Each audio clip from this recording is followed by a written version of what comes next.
Hi guys! Welcome back to my YouTube channel. So, ayan guys, nandito po ako ngayon para po mag-unbox ng ating biniling mini microphone. So, ito po guys ay yung ginagamit po sa pag-vlogging. So, ito yung maliit na mic na kiniklip lang po sa damit para kahit po nasa malayo tayo ay pwede po natin itong gamitin. So, para po mas maging malinaw at maganda yung record po nito sa ating pagbablog. So, ayan guys, umpisahan na po natin ang ating pag-unbox. And before po pala na mag-unbox po tayo, so, kung hindi ka pa nakasubscribe sa aking channel, so please subscribe para ma-update ka sa aking mga videos na mga ina-upload. So, wala pa man po, thank you very much po sa inyo.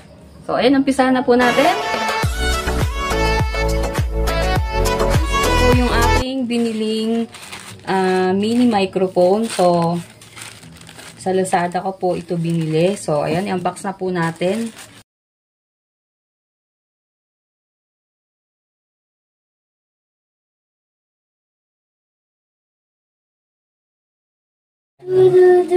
So, ayan na guys. Ito yung wireless lavalier microphone. So, ito ay ang brand po niya ay TNW. So, in fairness guys, maganda yung kahon na kanyang pinaglalagyan. Naka-plastic pa rin siya.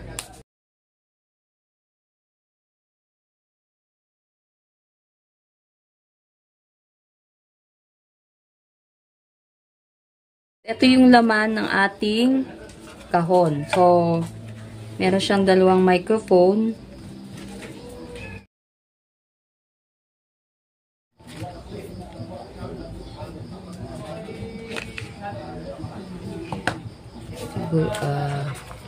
Ayan. Ang ganda na nilagay niya guys. Ang cute. Oops. Yan. Ito yung kanyang cable guys. So, dito nakalagay yung saksakan. And then, ito yung ang lambot. Ayan. Noise cancelling daw to. Dalawa ang kanyang laman. So, dahil dalawa yung ating binili. Ano bang meron dito? Wala na. So, yan yung meron siyang user manual. So, ayan. Pwede nating basahin kung ano yung kung paano siya gamitin. Ang packing list po niya is microphone, transmitter, receiver, charging cable, and user manual. So, yun yun. So, ayan guys. Try naman po natin. So, sabi sa step 1, i-connect daw natin yung receiver. So, nakalagay dito. Ayan. Ilalagay lang natin muna ito. So, ito yung ating receiver. So, ilalagay po natin ito dito sa ilalim. Yan. Yan, nakakonect na siya guys. Press natin yung switch key of microphone. Oh. So, ito yun guys. Meron ditong nakalagay na itong maliit na to. So, isuswitch lang natin yan. Open natin. So, ayan, mag-iilaw na po ang ating mini microphone. So, dito tayo sa step 3. Ngayon, yung indicator daw ay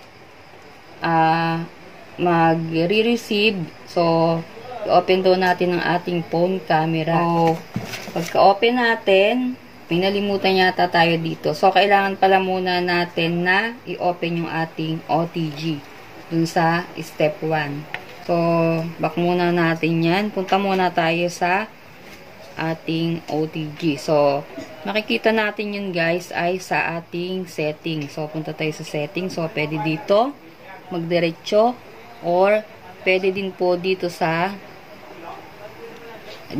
taas. Ito. Pwede din dyan. So, dito tayo pupunta sa accessibility and convenience. So, dito makikita natin sa pinakang ibaba ng accessibility and convenience yung OTG connection. So, ito ay naka-off. So, i-on lang natin yan. So, pag naka-on yan, marireceive na ng ating receiver ang ating boses sa camera. So, yan, i-back na po natin yan. Punta na tayo dito sa camera. So, ngayon naman guys, itry po natin itong Prinila na noise cancelling po. So, ito po ilalagay natin dito sa kanyang pinakang ulo. So, ayan guys, tanggalin po muna natin ito na nakalagay dito sa taas. And then, papalitan po natin nito. So, ayan guys, naisuot na po natin yung ating very cute at napakalambot na noise cancelling. So, tingnan po natin kung rinig pa rin po hanggang dito. So, ayan, nandito po ako ngayon sa kitchen namin. So, ayan guys, itry po natin kung parehas gumagana itong dalawang mic. So, ito yung isa, and then ito yung isa. So, try din po natin kung gumagana rin po itong isa sa malayo. So, ito pong isa naman kanina, nasubukan na po natin. So, okay naman po siya.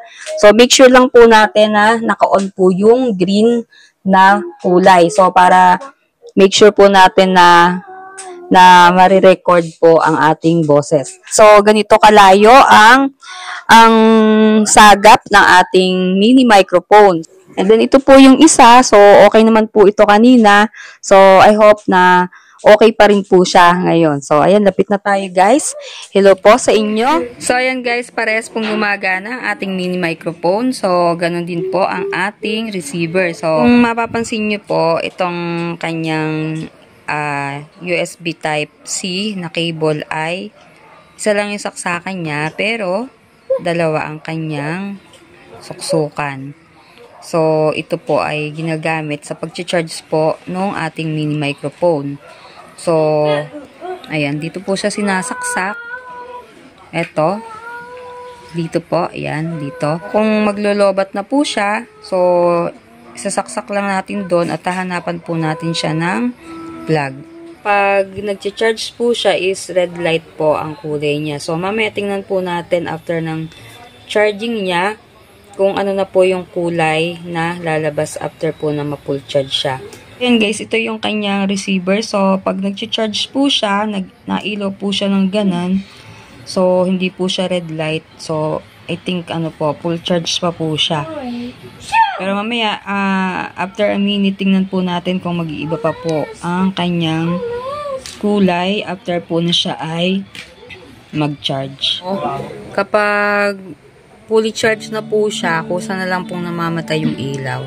So, ayan, naka-charge pa po siya pero patay na po yung red light kanina. Ayan guys, dito na po nagtatapos ang pag-unboxing natin at pag-try ng ating mini microphone. So, thank you po for watching and see you po on my next vlog. Please don't forget to subscribe. Bye guys!